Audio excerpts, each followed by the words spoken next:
दिल्ली के supreme court के वकीलों द्वारा एक सेमिनार का आयोजन इंडियन लॉ इंस्टीट्यूट में किया गया, जिसमें वकीलों की प्रॉब्लम, सॉल्यूशन और रिस्पॉन्सिबिलिटी पर गहन चर्चा की गई।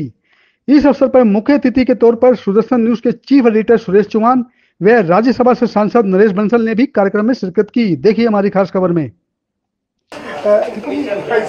सुप्रीम कोर्ट में एक कार्यक्रम रखा गया, वकीलों के ऊपर क्या जिम्मेदारी होती है, क्या पूरी जिम्मेदारी से वो काम कर पाते हैं, क्या प्रॉब्लम आती है कोर्ट में जब वो केस लेके जाते हैं। तो आप लोगों को बुलाया गया यहाँ पर क्योंकि आप काफ़ी समाज से अटैच रहते हैं जी।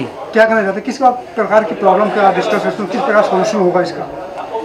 देखिए, पहले तो मैं भूपेंद्र जी का धन्यवाद करना चाहूँगा, सीनियर एडवोकेट, जिन्होंने ये प्रोग्राम रखा। और जैसा कि आप सब ने पूरा ये कार्यक्रम कवर किया, तो सब लोगों ने कहा कि इस तरह का ये पहला कार्यक्रम था।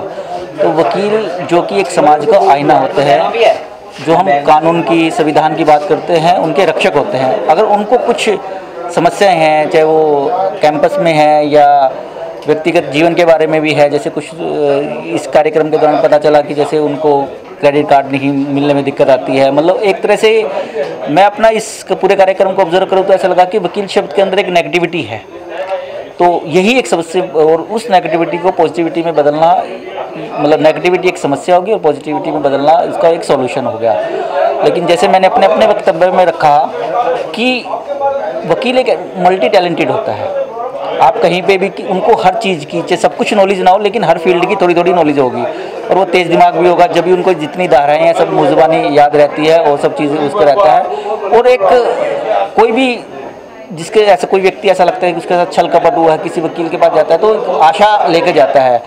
और मैं उनको ये सलाह भी थोड़ा ये देना चाहूँगा कि उसकी आशा को वकीलों को विश्वास में बदलना चाहिए और पूरे तरीके से, पूरी अपने ज्ञान से जो उन्होंने पढ़ा है, पूरी कानूनी की धारा से उनका केस लड़ना चाहिए। नहीं, देखिए, कानून बनाने के लिए तो संविधान में व्यवस्था है, वो तो पार्लियामेंट के पास ही है, चुन करके आते हैं। क्योंकि लोकतंत्र में संविधान ये लोक की ध्वनि उसमें आती है और लोग के प्रतिनिधित्व होते हैं, वो जो बनाते हैं लोगों के हित में बनाते हैं। कानून बनाने का तो सर्वाधिकार संसद के पास ही है और वो मैं समझता हूँ ठीक है। देखिए, वकीलों की भी काफ़ी समस्याएं रहती हैं, जैसा कि हम सब लोग ये जानते हैं कि जो वकील होते हैं वो जो समाज में समस्याएं हैं उनका निवारण करते हैं। तो वकीलों की इंटरनल समस्याएं होती हैं, इसी के बारे में ये प्रोग्राम रखा गया था, जो कि सुप्रीम कोर्ट लॉ फैकल्टी में रखा गया था प्रोग्राम। इस पे सुरेश चौहान जी, जो कि संपादक हैं सुदर्शन न्यूज़ के, और हमारे राज्यसभा से माननीय सांसद जी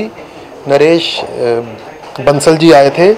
काफ़ी अच्छा प्रोग्राम था, वकीलों ने अपनी समस्याएं रखी। इसमें सीनियर एडवोकेट आए थे, जो कि सीनियर एडवोकेट जितने भी थे उन्होंने अपनी अपनी समस्याएं रखी और अच्छा एक वातावरण रहा। देखिए, सबसे बड़ी चीज़ ये है, यहाँ पर हमारे साथ सबसे अच्छी बात ये रही कि हमने जो सेमिनार कराया उसमें हमारे पास सरकार भी रही, जिसमें हमारे साथ माननीय मेंबर ऑफ पार्लियामेंट जी आए, और उसके बाद हमारे साथ मीडिया भी रही, श्री सुरेश चौहान जी। तो मुझे लगता है हमारी समस्याओं का समाधान होगा। देखिए, वकील कई समस्याओं से गुजरता है, वो भी बाकी प्रोफेशन, बाकी कार्यों की तरह ही है। हमारे पास भी कई, खासकर जब शुरुआत में जो नए वकील आते हैं उनके साथ भी कई समस्याएं आती हैं। फिर बीच में ये कोरोना काल आया, इसमें भी कई जो पुराने वकील थे उनके साथ भी समस्याएं आई। तो प्लस सबसे बड़ी समस्या अब जैसे हमारे पास है इस समय एडवोकेट प्रोटेक्शन एक्ट का, कई चीज़ें हो जाती हैं कि भाई हमारे ऊपर कई तरीके से कार्रवाई होती है, चाहे वो कभी प्रशासन की हो या किसी तरह की भी हो। अब यह है कि वकील चूँकि समाज का एक अभिन्न अंग है और एक वो अंग है जो कई लोगों को अन्याय से बचाता है। तो जैसे मैंने बताया कि एडवोकेट प्रोटेक्शन एक्ट के थ्रू या इन जरियों के थ्रू सरकार हमारी मदद कर सकती है, और जो नए वकील हैं उन लोगों को एक प्लेटफॉर्म देकर या उनके लिए किस तरह की चीज़ें जारी कर जैसे कि आपका उनका पर मंथ की शुरुआत में जो उनका स्ट्रगल पीरियड होता है, जो नए वकील आते हैं कोरोना काल के बाद, क्योंकि मैंने खुद कितने ऐसे वकील देखे हैं जिनकी मैंने भी मदद की और जिनके पास महीने चलाने की भी दिक्कत आ गई थी जब कोरोना काल आया था। तो मेरे ख्याल से आज सबसे बड़ी चीज़ ये है कि हमारे पास यहाँ सरकार रही, मीडिया रहा, श्री सुरेश चौहान जी रहे, Shri Naresh Bansal ji member of parliament रहे, तो अच्छा सोल्यूशन आएगा हमारे पास। चौहान साहब, वकीलों के समाधान की आपने बात की, क्या लगता है कि आज की शुरुआत है, कहीं ना कहीं भविष्य में न्याय कर पाएगी? देखिए, दुनिया को न्याय देने का काम जिसका है वो अपने अन्याय को भी अगर न्याय में परिवर्तित नहीं कर सकता तो दुनिया को क्या क्या न्याय देगा। इसलिए अपने ऊपर हो रहे अन्याय के लिए वकीलों ने एक आदर्श उदाहरण प्रस्तुत करना चाहिए। मुझे जो समस्याएं ध्यान में आई, जो कि बहुत छोटी छोटी है लेकिन वो बहुत पुरानी हो गई, इसलिए क्योंकि उस पर समय पे काम नहीं हुआ, तो जैसे चैम्बर का मुद्दा है, प्रगति मैदान का डेवलपमेंट हो गया लेकिन आपका चैम्बर नहीं बना, तो प्रगति मैदान प्रायोरिटी में आ सकता है लेकिन आपका चैम्बर क्यों नहीं आ सकता? तो बिल्कुल उठाते हैं, इसलिए तो मैं आया हूँ। कौन चैनल पे गया? तो इसलिए मुझे जो लगा, वकीलों की समस्या का समाधान, आज के कार्यक्रम का जो उद्देश्य था वो संगठित होना, सज्जन शक्ति ने संगठित होना, यही है। आपने प्रोग्राम रखा, राज्यसभा से भी आए जी, तो क्या लगता है वकीलों में कुछ जोश आया कि आम कोई ना कोई? हाँ, वकीलों में बहुत दिनों के बाद वकीलों की समस्याओं पर सम्मेलन हुआ, सेमिनार हुआ, तो लोगों को अजीब सा लगा, क्योंकि वकील अपनी समस्याओं पर सेमिनार करना ही भूल गए हैं। सभी वकील किसी ना किसी पार्टी से अटैच है, तो सब उसी में लगे हुए हैं। बार काउंसिल हमारे मुद्दे उठाती नहीं, क्योंकि बार काउंसिल या जो भी एडवोकेट बनता है, सभी एडवोकेट कहीं ना कहीं इन्वॉल्व है किसी ना किसी पार्टी से।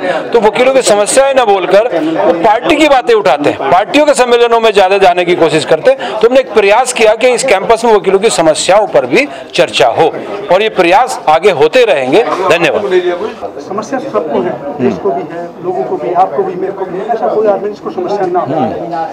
अब मुद्दा होता है कि हल किस प्रकार उसका हल हो पाए। बिल्कुल, सबसे बड़ी बात है हमारे संविधान की बात की जाती है, राजनेता भी आए, चैनल वाले भी आए, टीवी वाले, सब कह रहे हैं भाई संविधान है। आपको क्या लगता है कि संविधान के अंदर कानून एलिमेंट होते हैं, उसी कानून को लेकर जब आप कोर्ट में आप जाते हो, क्या न्याय मिल पाता है? आप अपनी बात कह पाते हैं जज को, या जज इस बात को सुन पाता है, या क्लाइंट जो आपका बड़ी खुशी से आता है कि मुझे न्याय मिलेगा, क्या न्याय मिल पाता है? पूरे कानून व्यवस्था की बात करते हैं। पहली बात तो अभी न्याय को पूरे देश के जज और वकील भी समझ नहीं पाए, न्याय किस बला का नाम है। न्याय की अभी डेफिनेशन है, न्याय की परिभाषा जुडिशियल ऑर्डर्स के जरिए तय है। न्याय की कोई यूनिवर्सल डेफिनेशन अभी नहीं है, ना देश के पास है ना दुनिया के पास है। जबकि न्याय अस्तित्व में सबको दिखाई देता है। वो कैसे दिखाई देता है? अस्तित्व में जो व्यवस्था है वो व्यवस्था आपने और मैंने नहीं बनाई, हम उसी का हिस्सा हैं। हमें उस व्यवस्था को समझना, उसके अनुरूप जीना है, यही न्याय है। उस व्यवस्था के अनुरूप नहीं जी पाएंगे तो सब अपने अपने तरीके से जिएंगे, तो वही अव्यवस्था है। और रिलीजन की भी जो बात है, धर्म क्या है? धर्म का मतलब है व्यवस्था, और व्यवस्था यूनिवर्स में अपने आप है, वो बनानी नहीं है, उसको समझना और जीना है। ये जो रिलीजन है, ये सारे के सारे उस यात्रा में अधूरे हैं। ये उस अस्तित्व के धर्म को समझ ही नहीं पाए, ये अपनी अपनी डपली अपने अपने राग जैसा है। और रही कानून बनाने की बात, उस अस्तित्व में जिस तरह से इंसान को रहना है, ताकि ना इंसान इंसान के साथ, ना इंसान जानवरों के साथ, ना इंसान प्रकृति के साथ कोई भी शोषण ना कर पाए, हार्मोनी के साथ जी पाए, संगीत महता से जी पाए। संगीत महता से जीना ही तो न्याय है, और कोई न्याय नहीं। संभव कैसे होगा? ये संभव होगा, ये संभव ये होगा, लोग इस समझदारी के साथ हो और वो लोग कानून बनाएं और वो चर्चा हो। और पार्लियामेंट में भी जो कानून बनता है, पार्लियामेंट के कानून बनाने का आधार है बहुमत। कहीं पे सिंपल बहुमत, कहीं पे साधारण बहुमत जिसको कहते हैं, कहीं पे 2/3, कहीं पे कुछ राज्यों के भी सिग्नेचर जरूरी हैं, सहमति जरूरी है।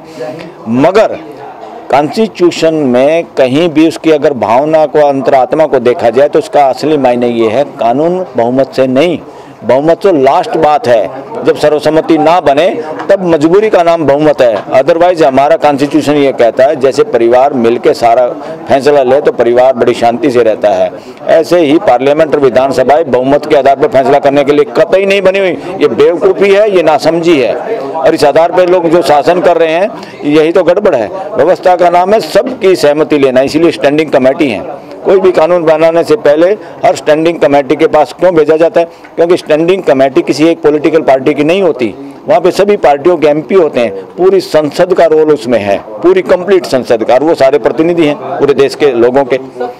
इसलिए बहुत बार सुप्रीम कोर्ट भी आजकल कहा है ये कानून का पास करने का तरीका बिल्कुल गलत है, ये जल्दबाजी, ये बहुमत में गुंडागर्दी थोड़ा करनी है। बहुमत किस चीज का? आप कांग्रेस से लड़े, सीट छोड़ के बीजेपी में चले, और क्या बहुमत है? ये एक मेरे को किसी ने एक वोट ज्यादा दे दिया, किसी ने मेरे को वोट एक ज्यादा दे दिया, या मेरे को पूरे देश की वोटों में से 30% आ गए और मैं मुख्यमंत्री बन जाऊं और मेरी सरकार बन जाए, तो ये शासन हो सकता है? ये व्यवस्था नहीं है, ये डेमोक्रेसी नहीं है। डेमोक्रेसी का मतलब है चुनने का। अभी हमारे पास यही तरीका, ये नवजात तरीका है, इसको भी बदलना की जरूरत है। ये बहुत छोटे लेवल का है। आज़ादी के बाद इस पर ध्यान ही नहीं का, कोई चर्चा नहीं, कोई बदला नहीं कि कैसे ज़्यादा से ज़्यादा लोगों को इसमें शामिल किया जाए।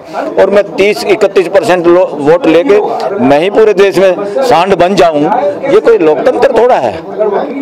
ये लोकतंत्र के खिलाफ है, ये संविधान के खिलाफ है। असली देशद्रोही तो वो हैं जो लोकतंत्र को 100% को साथ लेकर ना चलने की बात नहीं करते। ये कोई बात ऐसी कर दी कि देश को नुकसान हो जाएगा। देश को नुकसान तो जब होगा जब तुम लोकतंत्र संविधान के अनुसार नहीं चलोगे। संविधान पूरे परिवार को जोड़ के रखना चाहता है, सबको इंक्लूजन करना चाहता है, सबको इकट्ठे जोड़ो, सबकी सुनो, सर्वसम्मति से ज्यादा कानून बनाओ, तब तो है हम मैच्योर लोकतंत्र हैं। वरना तो हम अभी इमैच्योर हैं, जो 18 साल से नीचे क्या बोलते हैं, अवैश्यक लोकतंत्र है इस देश का।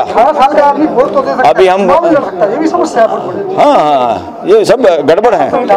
आदमी जिसको प्रतिनिधि बनना उसको तो चुन सकता है, इतनी समझ है, और वो खुद लड़ नहीं सकता। क्या ये सब कॉन्ट्राडिक्टरी है, ये अच्छी बातें नहीं हैं। और अभी हमारा लोकतंत्र, हमें ढींगे तो हाँकते हैं दुनिया में सबसे बड़ा लोकतंत्र, और संख्या में बड़ा है ना, मैच्योरिटी में तो नहीं बड़ा है। तो मैच्योरिटी में बड़ा होना है, और उसके लिए हमें शासन मानसिकता बिल्कुल खत्म करनी है। क्योंकि बहुत शिकायतें हैं, मुख्यमंत्री अदने से मुख्यमंत्री अपने एमएलए को नहीं मिलता, एमएलए को डरते हैं उससे, प्राइम मिनिस्टरों से एमपी डरते हैं, वो बात नहीं कर सकते। अरे क्या घंटे का लोकतंत्र है ये? कोई लोकतंत्र नहीं है। अरे अपनी पार्टी में ही आप आपस में बात नहीं कर सकते, समय नहीं है एक दूसरे के पास बात करने का, तुम देश को क्या खाक संभालोगे? यही एक छोटे से सरपंच का हाल है, वो भी 2-3 अपने वो पंच लेके अपना काम करता रहता है। ऐसे एक सीएम का हाल है, वो भी जितने उसके यशमैन है उनके साथ लेकर अपनी सरकारें चला रहे थे। ऐसे पूरा का नीचे से लेकर ऊपर तक अभी दीमक लगा हुआ है बिल्डिंग को, पूरा दीमक इसका दूर करना पड़ेगा। अभी मैच्योर नहीं है हमारी डेमोक्रेसी।